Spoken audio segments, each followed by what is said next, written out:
ಉಡುಪಿ ಶ್ರೀಕೃಷ್ಣ ಮಠಕ್ಕೆ ಪ್ರಧಾನಿ ನರೇಂದ್ರ ಮೋದಿ ಬರ್ತಾ ಇದ್ದಾರೆ. ಲಕ್ಷ ಕಂಠ ಗೀತಾ ಪಾರಾಯಣ ಕಾರ್ಯಕ್ರಮದಲ್ಲಿ ಭಾಗಿಯಾಗ್ತಾರೆ. ಪ್ರಧಾನಿ ನರೇಂದ್ರ ಮೋದಿ ಅವರಿಗೆ ಆಹ್ವಾನ ಕೊಟ್ಟಿದ್ದು ಪರ್ಯಾಯ ಪುತ್ತಿಗೆ ಶ್ರೀಗಳು. ಸ್ವಾಮೀಜಿ, 2 ವರ್ಷ ಆಗ್ತಾ ಬಂತು ಗೀತೆಯ ಬಗ್ಗೆ ತಾವು ಈ ಕಾರ್ಯಕ್ರಮವನ್ನು ಆಯೋಜಿಸಿರುವಂಥದ್ದು. ಇದರೊಂದು ಪ್ರಧಾನ ಕಾರ್ಯಕ್ರಮಕ್ಕೆ ಪ್ರಧಾನಿ ನರೇಂದ್ರ ಮೋದಿ ಅವರನ್ನೇ ಕರೆಸ್ತಾ ಇದ್ದೀರಿ. ಅವರು ವಿಶ್ವದೆಲ್ಲೆಡೆ ಭಗವದ್ಗೀತೆಯ ಬಗ್ಗೆ ಸಾರ್ತಾ ಇದ್ದಾರೆ. ಏನು ಉದ್ದೇಶ ಪ್ರಮುಖವಾಗಿ ಅಂತ? ನಮ್ಮ ವಿಶ್ವಗೀತಾ ಪರ್ಯಾಯಕ್ಕೆ ವಿಶ್ವ ನಾಯಕರು ಬರಬೇಕು ಅಂತ ಶ್ರೀ ಪ್ರಧಾನಿ ನರೇಂದ್ರ ಮೋದಿಯವರು ಇವತ್ತು ಕೇವಲ ಭಾರತದ ಪ್ರಧಾನಿಯಾಗಿ ಉಳಿದಿಲ್ಲ, ಅವರು ಇಡೀ ವಿಶ್ವದ ನಾಯಕರಾಗಿದ್ದಾರೆ.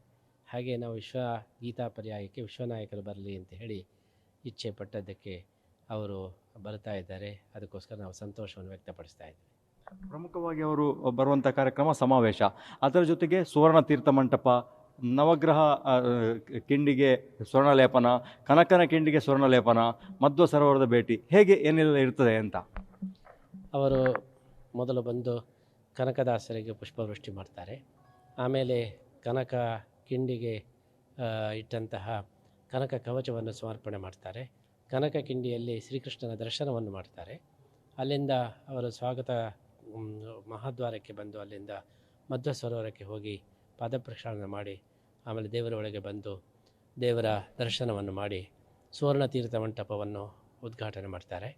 ಆಮೇಲೆ ಅವರಿಗೆ ಶ್ರೀಕೃಷ್ಣನ ಪ್ರಸಾದವನ್ನು ನಾವು ನೀಡ್ತಾ ಇದ್ದೇವೆ. ಆಮೇಲೆ ಸ್ವಾಮಿಗಳನ್ನು ಭೇಟಿ ಮಾಡಿ, ಉಳಿದ ಸ್ವಾಮಿಗಳನ್ನು ಭೇಟಿ ಮಾಡಿ ಅಲ್ಲಿಂದ ಅವರು ಗೋಶಾಲೆಗೆ ಬರ್ತಾರೆ. ಗೋಶಾಲೆಯಿಂದ ಗೀತಾ ಮಂದಿರಕ್ಕೆ ಬರ್ತಾರೆ. ಗೀತಾ ಮಂದಿರದಲ್ಲಿ ಭಗವದ್ಗೀತೆಯನ್ನು ಕೆತ್ತಿದ್ದನ್ನು, ಆ ಭಗವದ್ಗೀತೆಯ ವಿಶೇಷ ಮಹತ್ವವನ್ನು ಕೂಡ ನೋಡ್ತಾರೆ.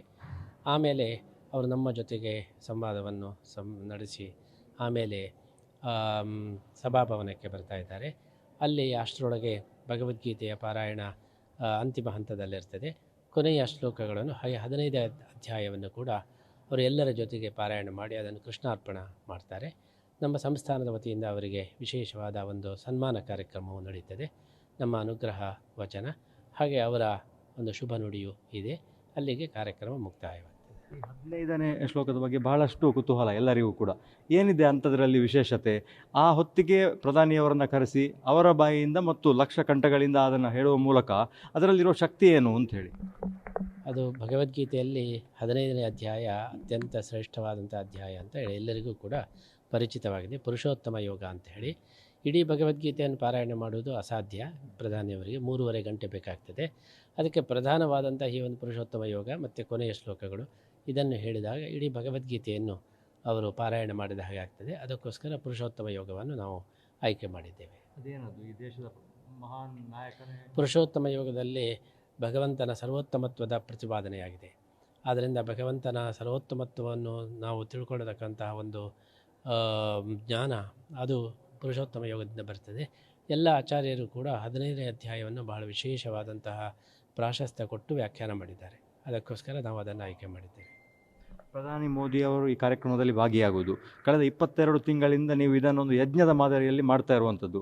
ಯಾವ ಉದ್ದೇಶ? ಒಂದು ಸಣ್ಣ ಉದ್ದೇಶ, ಆದರೆ ಬಹಳ ದೊಡ್ಡ ಉದ್ದೇಶ. ಒಂದು ಲೈನ್ನಲ್ಲಿ ಹೇಳುತ್ತಾರೆ: ಆತ್ಮೋದ್ಧಾರ ಮತ್ತು ಲೋಕ ಕಲ್ಯಾಣ. ಭಗವದ್ಗೀತೆಯನ್ನು ನಾವು ಅಧ್ಯಯನ ಮಾಡಿದ್ರಿಂದ, ಪಾರಾಯಣ ಮಾಡಿದ್ರಿಂದ ನಮ್ಮ ಆತ್ಮದ ಉದ್ಧಾರವಾಗ್ತದೆ, ಲೋಕಕ್ಕೂ ಶಾಂತಿ ಆಗ್ತದೆ. ಈ 2 ಉದ್ದೇಶದಿಂದ ಈ ಗೀತಾ ಪ್ರಚಾರವನ್ನು ನಾವು ಮಾಡ್ತಾ ಇದ್ದೇವೆ. ಇದು ಪರ್ಯಾಯ ಶ್ರೀ ಸುಗುಣೇಂದ್ರ ತೀರ್ಥ ಸ್ವಾಮೀಜಿಯವರ ಮಾತು. ಕ್ಯಾಮರಾ ಪರ್ಸನ್ ಚೇತನ್ ಜೊತೆ ದೀಪಕ್ ಜೈನ್, ಪಬ್ಲಿಕ್ ಟಿವಿ, ಉಡುಪಿ.